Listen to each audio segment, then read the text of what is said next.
May we listen this day with attentiveness. Paul ends his text today with the statement, so that they may take life, take hold of it, take hold of the life that is truly life. What does this mean, this life that is truly life? What is it that gives meaning and purpose? I believe that we can answer this in a variety of ways, but I would like to focus on two aspects of the question. As I've listened to people approach this question, I've heard the answer often stated in one of two ways. The first answer are those things in your life that gives you a feeling of deep meaning and purpose. The second way, though, of answering the question are those things in life that give you profound joy. And I believe that both of these answers are, in fact, two sides of the same coin. For those people who want to be continually challenged, who are driven to produce or be active, then a genuine life for them would be something that could be seen as purposeful. Their life would contain things or people which they have a strong feeling or commitment and dedication to. And then there are those people who live life out of a sense of joy and excitement. For these persons, living a real life would involve experiencing joy and contentment as they live. Their lives would consist of anticipating the joys that could be shared.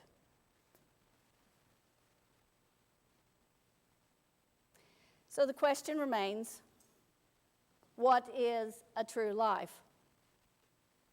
I think this question might be one of the fundamental queries the human species ask. We need to know that what we do and how we live is in fact real and genuine. So, what is it that makes a life, any life, something to be celebrated? At least 90% of the human race want to believe that the life they are living has some value or purpose. And we do this in a variety of ways. Each of us trying to define what it means in order to begin living a real life, a true life. Oftentimes, when we think about people who we consider to be living a real life, we tend to consider that someone who has great faith, or we value people who have given away large amounts of money or personal resources in order to help some worthy cause. We hear about persons who have given to the extent that they literally gave away all that they had. And it would seem that part of our text today is saying the same type of thing. If we read the text in terms of the concrete physical world, I think we might well focus on the material. We might relate it back to the parable in which Jesus speaks to the rich man and who Jesus tells to go out and sell all that he owns and give it to the poor. And I don't think that we would be wrong in drawing that conclusion. Yet, I believe that there is another aspect of living a life that is real. And I would like to suggest that in Paul's charge to Timothy, the point is the concept of generosity.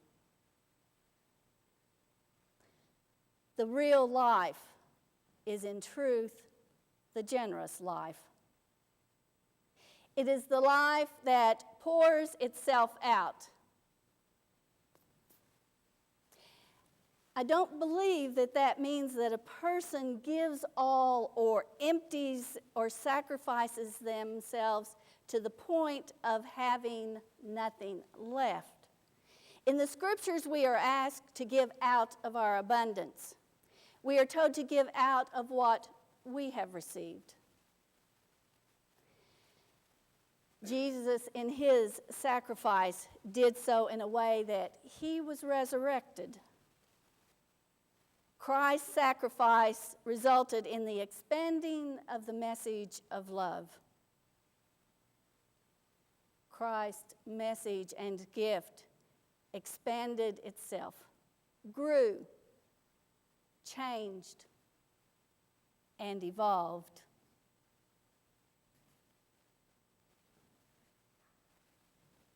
And that, I believe, is a real life. A life that finds itself creating and expanding, enlarging the people with whom it comes in contact.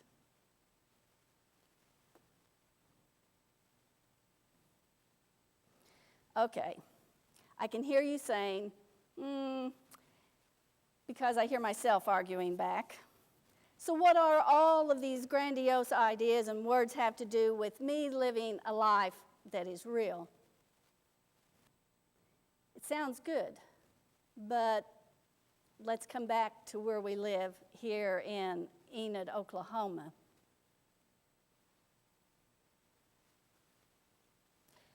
So, I hear Paul saying to the people and to Timothy to be generous and willing to share. And it makes sense if we are being generous, then we are willing to share. And if we're willing to share, then we're being generous. And for the most part, we are a generous people. We share our resources. We even share our time.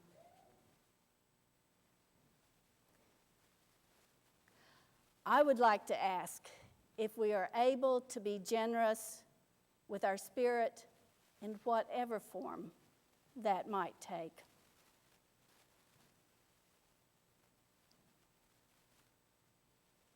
I know a person who literally at times makes the decision between buying her needed medication and buying food.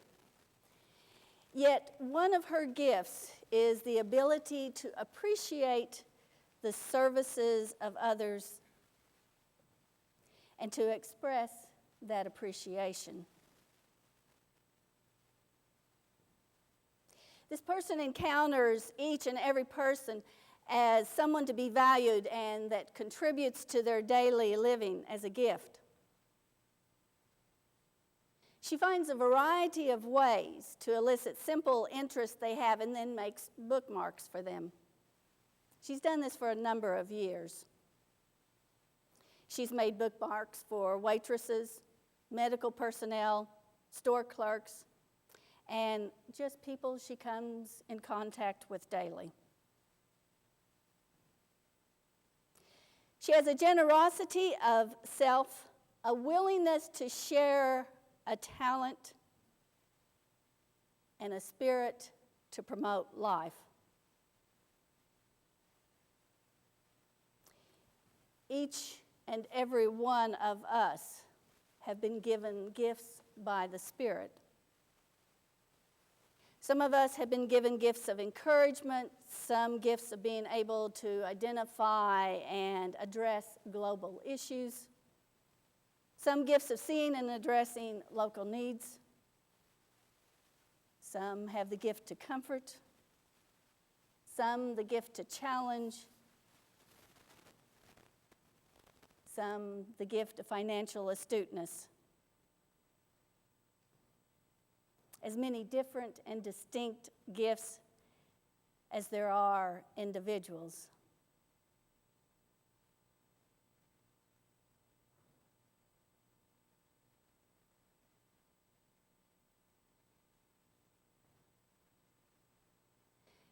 Now that we've given a little thought as to the what is or what can be a true and real life, how do we go about living this life? Daily I sit and listen to the fear that is rampant in our world. The fear of living, the fear of failing, the fear of not being good enough, the fear of being real and genuine. And I know that all of these fears are real and legitimate. Yet I also believe that in spite of the realities of life, that the life of generosity which Paul calls Timothy to live can be lived moment to moment in faith or simply through belief.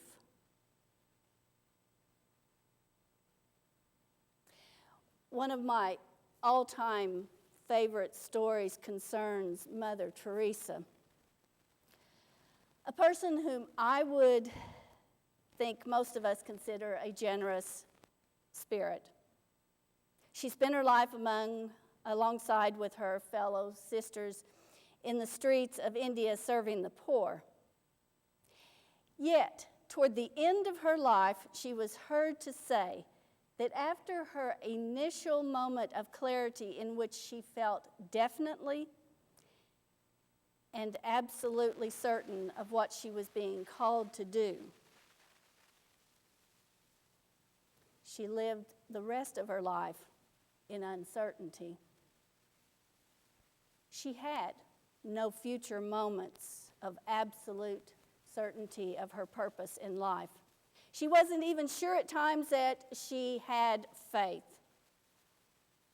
But she simply and steadfastly held on to her belief and her generosity of spirit. She continued to believe that offering of her spirit, of meeting each and every person with an openness and willingness to give, was her true and real life. Mother Teresa continued to believe and hope that the life she was living was genuine to herself and to her calling.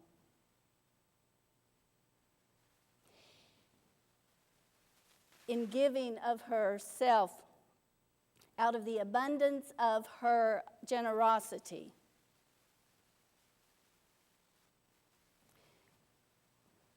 lives were resurrected and expanded. She gave out of those parts of her own abundant personality and gifts. And through this, many people were able to experience a more abundant and secure life. What is your real life? What is it that is uniquely and genuinely a part of your spirit?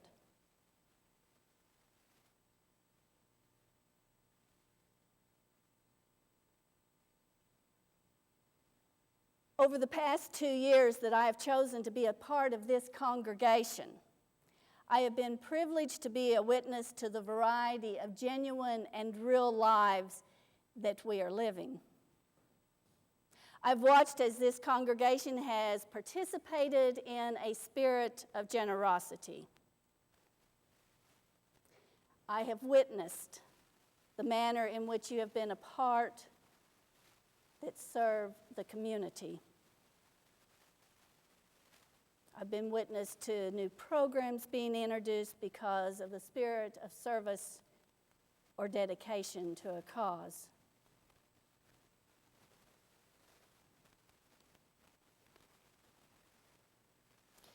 This congregation, in a variety of ways, demonstrates the living of the real and true life.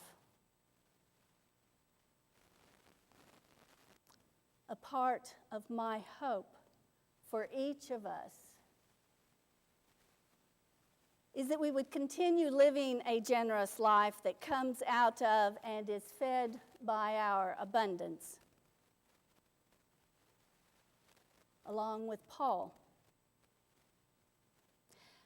I would like to invite each of us this day to live whatever your real life is.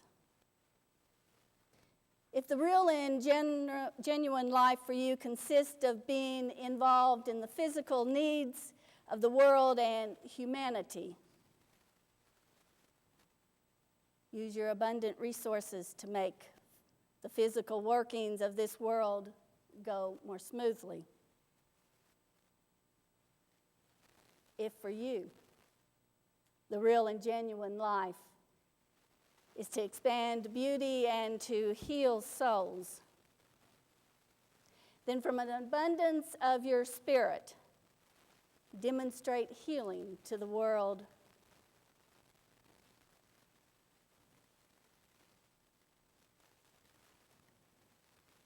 May each and every one of us find the courage to be able and willing to share that unique spark and life which has been truly given to us by our Creator and Lord. Alleluia. Amen.